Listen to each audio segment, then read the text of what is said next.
On Big John McCarthy's podcast, he was asked the question whether or not he thought that Nick Diaz should be fighting again and whether he'd be a good matchup for Kamaru Usman.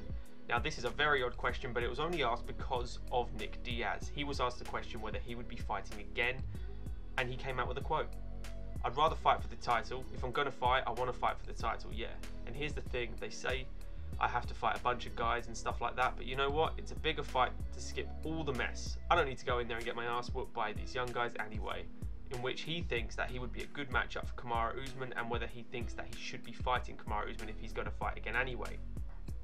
So Big John was asked the question, do you think Nick Diaz would be a difficult matchup for Kamaru Usman? In which he replied, "If there's one thing you know about Nick, he's going to come and give everything you've got. Would I mind seeing him against Kamaru? No, I wouldn't. Other than this, Kamaru would stand with him until he started getting lit up. And then he's going to go and use his wrestling, which he should. Not saying he shouldn't, but what is Nick always complaining about? People wrestling, and it's always on the ground." This is a very odd statement for me, and personally, I just think this is an awful take. But there's no two ways around this. If Nick Diaz was to fight Kamaru Usman, there is no way he's lighting anybody up. The last time he lit someone up was, nearly a decade ago, maybe over a decade ago at this point.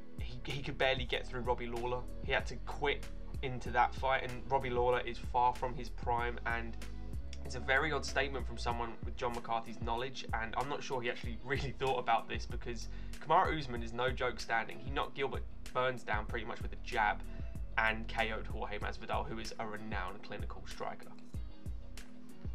If truth be told, I don't actually think Nick Diaz wants to fight again. I just think he was asked a question and there was an extremely bad take from John McCarthy. So I don't think he deserves the thrashing he's getting right now, but I do think it's a poor take because he's very much slating Kamaru Usman's striking ability and the work he's done with Trevor Whitman over the last few years, where he's shown he is the pound for pound #1 right now, or at least in the most debatable question with him and Volkanovski.